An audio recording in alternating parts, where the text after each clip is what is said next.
নম্ৰতা বৰাৰ মৃত্যু কাণ্ডৰে জড়িত আছিল সিদ্ধাৰ্থ।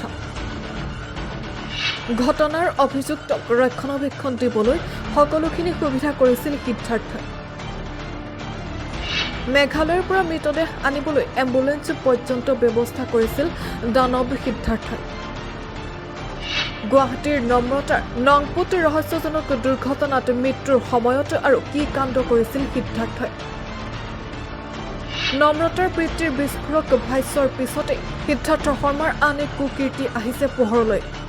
সকলোৰে মৰমৰ শিল্পী জুবিন গাৰ্গৰ ৰহস্যজনক মৃত্যুৰ মূল অভিযুক্ত মেনেজাৰ সিদ্ধাৰ্থ শৰ্মা বৰ্তমান আৰক্ষীৰ জিম্মাত।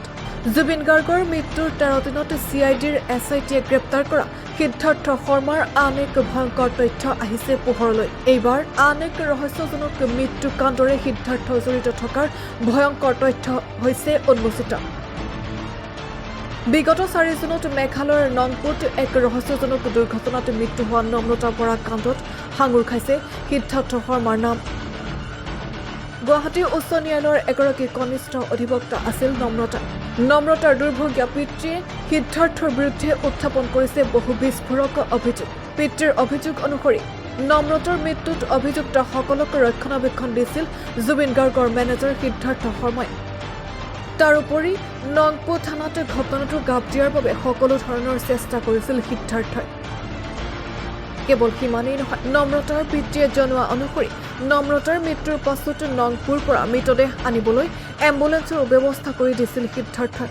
উল্লেখ্য যে নম্ৰতাৰ মৃত্যুৰ সৈতে নাম সাঙুৰ খাইছিল মৃগাংক বৰুৱা আৰু আন্নায়াতুল বাদুদৰকে ধৰি দুগৰাকী যুৱতীৰ, আৰু সিদ্ধাৰ্থ আছিল সেই অভিযুক্তসকলৰ বন্ধু।